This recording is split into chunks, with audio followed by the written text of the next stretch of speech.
Howdy y'all, Fuzzy Biker here in the Fuzzy Biker Garage, and look what we've got behind us today. That is my Royal Enfield Super Meteor 650. I got that, I think, about 3 weeks ago. They were released in America about 4 weeks ago. And I've got about 23, almost 2,400 miles on it. And I'm going to do my 2,400 mile review, 3-week 2,400 mile review. I've got a lot to say about it. We'll kind of go over what the bike is, what features came with its stock, what kind of things I've added to it, how it rides, how it runs. We'll talk about the company Royal Enfield and what I think about them. And then we'll talk about my experiences. In particular, I took a 700 mile ride, 2-day 700 mile ride, did a bunch of interstate. And that's why I bought the bike. I'm going to do a lot of long rides with this. And we'll talk about that. And then we'll conclude with, well, you know what? Let's go ride, catch up at the next spot. Wahoo! We have made our way over here to Prairie Rose State Park, Shelby County, Iowa. There's kind of a look at the lake. It's I think it's a 218 acre lake when the water's up. Kind of a neat park, about 420 acres total, lots of wildlife. As a matter of fact, when I get done shooting this segment of the video, I'm going to go for a little walk. Life is good. Back to the bike. 2,400 miles, I'm 2,300 and something in change. So what is this bike? And I would say the motorcycle is a modern cruiser style bike with retro underpinnings, but it's not a retro cruiser. And retro underpinnings, by that I mean it's air cooled, it's got the loop frame, it's got the standard twin shocks, it's got these ears here, you know, it's got the bulbous tank, a twin cylinder engine. It's got the things that go back to the old Royal Enfields, like the hanging engine. You know, the frame stops right here, but yet it picks up again here, so there's no frame underneath here at all. You know, a lot of that classic kind of look. The back end looks classic, but it's not a classic bike. It's not a retro bike. How does it perform? Well, it is a cruiser, and they've tuned, it's a 650, by the way, 648 cubic centimeter air-cooled. Well, we'll go into that here in a bit. But they've tuned the motor very well to be a cruiser, although it is slightly gear sensitive at low speeds. Gear sensitive means you really need to be in the right gear and about the right RPM at the right speed, but just slightly that. But what they have done with that motor is they've tuned it really well from 50 to, I think I've had this up to 93 miles an hour. I took this on a long ride and I was just amazed at how much power and torque this bike had at those speeds without having to shift. Now, if you want to shift, you go a little faster, but I didn't have to. I guess, you know, that's the whole point. It just kind of did what you wanted it to do at those. I didn't have to work at it. It did it so well. You could drive it lazy, as I like to say. You could drive it lazy. How's that? Okay, so let's talk about a little bit of the bike. So 648 cc engine, single overhead cam, 4 valves per cylinder, 270-degree crank. You know, to get that wop wop. It's air and oil cooled. Here's the oil cooler, and that's an actual metal cover. By the way, all of this is metal. The fenders, the side covers, everything's metal. Over here, it's got the 6-speed transmission, that beautiful combination between the 650 engine and the 6-speed transmission that Royal Enfield has done on their Interceptor and their Continental GT. It performs just like those transmissions do. It's got this different linkage, and your feet are in a different spot, but yet it's still that smooth, good shifting, you know, wonderful thing. I really like that. The bike has a long wheelbase, longer than those other bikes. It's got the 59-inch wheelbase. That's about 1,500 millimeters. And I think it's 5.3 inches of ground clearance, which it has plenty of ground clearance. That's 135 millimeters. And that makes its handling a little more stable, but less nimble. So it did really well going down the interstate. It does fine in town, and it does fine, you know, in the city and all that neat stuff. But it's not going to be sport bike-like handling. Now, having said that, I did a 300-mile ride with a friend of mine through Loess Hills, those curvy, twisty roads. He was on a T120, a brand new one. And he really made that thing sing. Now, this did okay performance-wise. Handling-wise, it did all right, but it didn't have that, you know, if I had been on an Interceptor, for instance, I would have been able to have an easier time of keeping up with him, or trying to keep up with him. You know, he was really rock and roll with it. Because it would have had a shorter wheelbase, lighter weight. And the bench seat, a lot of people don't like those bench seats, but they're really good for riding hard. But this seat is good in another way. This has got that nice, comfortable. These are my Tour Master gloves that I just love for winter riding. It's got this nice, big, wide, comfortable seat, and we'll talk more about that in a bit. Jumping up to the front end, it's got 43 millimeter inverted forks. These are a first for Royal Enfield, and this is another reason I'm not calling it a retro, because it's got these inverted forks. And they have about, I think it's 4.7 inches of travel in the front. That's 120 millimeters, I believe. I love the way they put this protector on there. You know, this is all metal, by the way. That just kills me that you know, that's a, they've got these alloy rims, so it's a tubeless tire, a 320 millimeter disc, ABS, dual pot Vibri.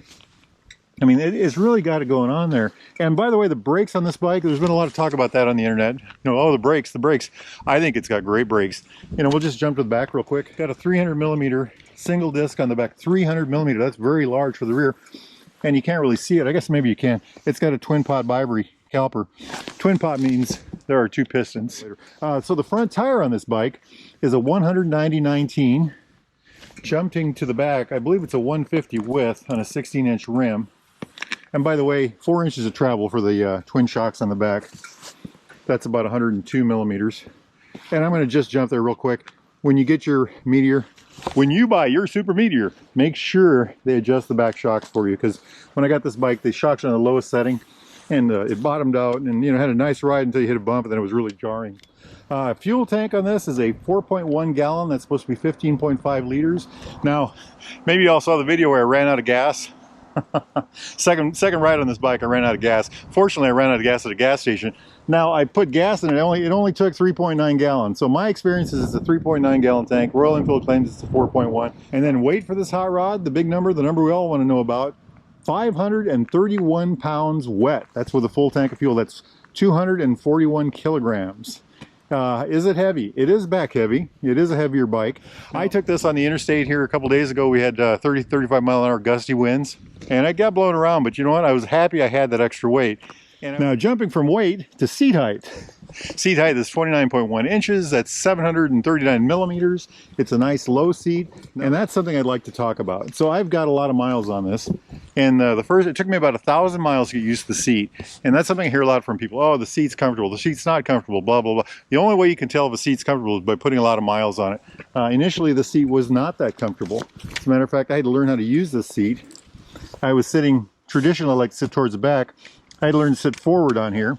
As I got going with that, I became very comfortable. I was sitting very upright. I was reaching to the bars about as much as the bars reached to me. My legs were forward. It was actually a very comfortable place to be when I did that. Now on my long trip that I just took, I used that seat to its fullest. You know, sometimes I'd sit forward, sometimes I'd come back, left, right, all that neat stuff. It was a very good place to be. As a matter of fact, that's one of the interesting things about that long bike ride I took down to Missouri was when I got to Missouri, 350 miles, the first leg of my ride, it dawned on me that I had not complained about the seat. I was very comfortable with it. It was actually one of the things that was just a non-issue. You know, it worked very well. So very happy with that. But the suspension of the bike this is a $7,500 bike out the door. The suspension is very good for that amount of money. I think it's, the front is excellent, I would say. It's not adjustable, but it's done very well. It's sprung very well. I'm a 200-pound guy. It worked very well for what I was doing. The back, I would say, is excellent 95% of the time. There are times when it's a little rough, but it's not terrible rough. And now that I've got it adjusted, it actually works pretty darn well. Almost all the time. I'm very happy with it. When I was tearing through Kansas City, I went through Kansas City both directions. The bike handled superbly. It just did it so well. The brakes are the same thing. I felt like I had excellent brake control. You know, they just work so well. The handling, the braking, and the engine. Let's talk about that really quick. When I was going through Kansas City, again, I think I mentioned this earlier already, but the engine was superb. It just always had the power where I needed it, when I needed it. And I would say this bike, they have gone out of their way to make sure the fueling works very well with this, and I'm very happy with that. That is something that I was just amazed by. When I was going up hills, down hills, you know, the bike didn't try to run away. It didn't dog out on me. It just worked very well. You know, while I got you all here, let's look at this stuff real quick. The switch gear, it's got these wonderful levers, kind of a sweeping wide through here. You know, it's got the radius on the side. They are adjustable, very good. Probably my second favorite levers on the market. These beautiful Amel style grips. Check that out. This is Royal Enfield right where you can see it. I love the shape. They were very comfortable on the long ride. They're kind of hard, but they're kind of soft, so they absorb a little bit of vibes. You know, very nice wide bars. Jumping up here, you've got the flash to pass, low beam, high beam. You've got an information button over here to control the LCD in the center. We'll look at that in a minute. The blinkers, the horn. Jumping over here, it's the kill switch, the run switch. Hit that for start. It's a rocker switch to start. Hazard lights there, fuel right there, brake lever there, and the brake lever is also adjustable for throw right there. Very nice on their part. Mirrors on this bike, I thought they were smooth. I didn't have any issues with them. They've got pretty good placement. I can see a bit of my shoulder on both sides, but I don't think I'm going to be scooting them out. Almost all my bikes have scooted out the mirrors.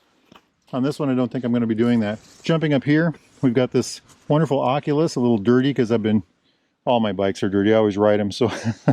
But check this out. Analog speed on the outside. So you got that analog part. That's something an old guy like me likes. Then in here, you've got your lights down here, oil light and a battery light, by the way, fuel light too. And then up here in the center, you've got this like 1.5 inch across LED. It's got the odometer. And then using this button over here, you can go to trip A, trip B, and then back to odometer. It's got an always visible gear indicator, so you always know what gear you're in. It's also got an always visible clock, so you always know that. And then up here in the top, it's got this LED fuel gauge, and I actually really like that. That works very well. Jumping over here is a nav system. I have used it. It works very well, but it drained my phone pretty darn quick. And by the way, look at this Showa. See that right up there? Another thing I want to show you all while we're here is just how wide the bars are. And I think that's kind of a throwback thing again with the cruiser-esque kind of bike. And then it's a little retro-y because, you know, older bikes always had wider bars. But while I'm bragging on that, check out this little detail here, this Royal Enfield wing. Just beautiful, beautiful. Very well done. Very well done indeed. Okay, let's talk about the extras that I've got on this bike. I don't have a lot yet, but we'll talk more about that later. I put the windshield on myself. It is a Royal Enfield windshield. It works superbly. It's made for this bike. It just does great things. Jumping down here, Baxter Cycle put these wide foot pegs on for me. I really appreciated that. On the long ride I took, those foot pegs were lifesavers. I was able to hang my feet out like this. I was able to do this. I was able to do this. You know, it's just amazing. And then the luggage. GB luggage. And I have never had luggage so good or bags so good on a bike in my life. They just work superbly. They're easy to get in and out of. The big thing is they're detachable. So when I pack for my trip, I took these off. You just stick a key in here. There's 4 keys that come with it, and they're all keyed the same. These just literally pop right off. Took them in the house, packed them, came back out. You just set them in these 2 clips, push it in, and they're attached. And I did the same thing when I got to the hotel. You know, just easy peasy, as my grandson would say. Easy peasy, you know. And I think they work very well. They look good, in my opinion. The more I use them, the better they look. You know, they've got this silver detail, the little line around it. You know, kind of matches the bike. I love this sticker. Isn't that cool? Baxter Cycle. Baxter Cycle. Go to baxtercycle.com if you need a new or used Royal Enfield Triumph, classic British bike of any type. Wahoo! Anyway, what a machine. What a machine. Okay, I'm going to hop on that hot rod, and we are going to catch up with each other at the next stop. Hey, Fuzzy Biker here. We have made it to Murray Hill. Check it out. That goes on and on and on up that way. About 8 miles of trail. That is the Missouri River Valley. Way on the other side, you probably can't make them out. The Missouri River's over yonder. But there's another set of hills, and those are in Nebraska. Anyway, back to this bike. It's kind of spitting rain. Check out the windshield. Been driving through that for the last 30 miles. I put about 90 miles on it. Oh, look at that. Just got her filthy, don't I? Holy moly. Well, I'm okay. I'm okay. I mean, I've got great gear on. My pants are wet. My shoes are a little wet. But, you know, I'm okay. This Cardinal Law jacket is just, it's waterproof. It's been awesome. And these gloves are waterproof too. Tourmaster. Got all this stuff from Baxter Cycle. BaxterCycle.com. What a ride. What a ride. So what about the bike? What do I want to say now? I want to talk about why I bought this bike. I bought this bike because I plan on doing a whole mess of bike riding next year. Probably 30, 40, 50,000, actually 40 or 50,000. This year I did about 30. So I want to do a significant amount more than I did this year. And I want to go coast to coast. I want to go from Pacific to Atlantic, all the way down to the tip of Florida, the top of Maine, over to what's the northwest corner. I have not been to the 4 northwest corner states or to North Dakota or Alaska. But I want to, you know, focus on, anyway, up there and then down to the bottom end of California. And I'm going to do it on this bike, and I think it'll do it just fine. I took this on a 700-mile ride just recently. 2 days, 700 miles. It was a test ride. Test the luggage, the comfort, all that stuff. The bike passed with flying colors. One of the things that I learned on that trip is that the bike is comfortable and it's got plenty of power. And I think this is a good touring bike for that kind of a venue. Why don't I get a bigger bike for that? Well, one is I like Royal Enfields, and 2 is a bigger bike is more expensive. It's more expensive to operate. It's more expensive to own. It's heavier. You know, it's all kinds of things. I'm also a guy that's kind of hooked on cruisers, and those of us in the bike world, we know that cruisers make good touring bikes. You put a good windshield on them, bags and things like that, and they actually do pretty good usually. And this bike fits that role. It'll get decent gas mileage. It'll go into the spots where a lot of bigger bikes won't go, and it'll just do what we need done. I'd like to throw this in really quick. I've had probably 60 or more, well, more than 60 bikes for sure in my lifetime, and there's just a couple that have stuck with me over the years. I had a KE100 when I was a youngin' that I just love that bike. Miles and miles and miles on it. Yamaha Vision, I think I put 40,000 miles on that before I blew it up. My Honda Shadow. My favorite of all time so far has been my Royal Enfield Himalayan. And why am I mentioning that? Well, I'm mentioning that because I think with 2,400 miles on this bike, I think this is going to be one of those bikes. And I think that because we're going to do a lot with it next year. I think it's comfortable. I think it handled well. I think it has all of the characteristics of one of those great bikes, and that's why I'm going to use this as that bike. So stay tuned, and next year we'll see what kind of things we can do with this hot rod, huh? Something else I want to mention. There are 3 things, which are actually 4, that you need to know about any Royal Enfield. One is cheap cost of entry. You know, they've got this bike out the door in stock form was $7,500, $7,000 for the bike, $500 for setup fee and shipping. That's without the accessories. So cheap to get in with a 3-year, the second thing, 3-year unlimited mile warranty. And that's another reason I chose this bike for that ride. 3 years, unlimited miles. Well, I'm going to put a bunch of miles on this bike next year. So we're going to test that. Next thing would be the maintenance. Easy to maintain, cheap to maintain. I did a valve job and oil change on this the other day. It took me a couple hours, the first time I ever did it. You know, I think when Royal Enfield builds bikes, they build them with that kind of thing in mind. I think over in India, they expect the owners to do their own maintenance. And so that means if you do it yourself, it's easy. If you hire it out, it should be cheaper than a regular motorcycle. And the last thing I'd like to talk about is accessories and customization. Royal Enfield made almost 1 million motorcycles last year, and there are companies that have come into existence simply to provide parts and custom products for Royal Enfield motorcycles. So there are going to be an endless supply of all kinds of add-ons that we're going to be able to use for this thing, and that's another big bonus of doing this. And I think they have that in mind when they build these bikes. For instance, on this bike, I've already added the windshield, foot pegs, the bags. I'm thinking about, I haven't decided yet, about adding running lights. They have GV makes a set of nice running lights. Baxtercycle.com has those on their website. I know I would like to put a sissy bar on here. I'd like to get the touring seat with the sissy bar. Other things I'd like to add, well, I don't know what else. I don't want to add pipes because I want the bike to stay quiet, although I love the sound. I love the sound of aftermarket pipes on a good bike, you know. Anyway, so cheap to get in, unlimited mile warranty, easy to do maintenance, and of course the accessory aftermarket products. But hey, life is good. Life is good. If you're interested in a bike like this, a newer used Royal Enfield Triumph classic British bike of any type, need accessories, gear like this great stuff I got on, t-shirts, backpacks, things like that, get yourself over to Baxter Cycle, Marnie, Iowa, or go to baxtercycle.com. Tell them Fuzzy Biker sent you. Now, it's a beautiful day here. Check out the rain. I've been driving in rain for quite a while. There's more of it coming. Thank goodness we're going that way. I'm going to go with some miles on that bike. Life is good. Wahoo!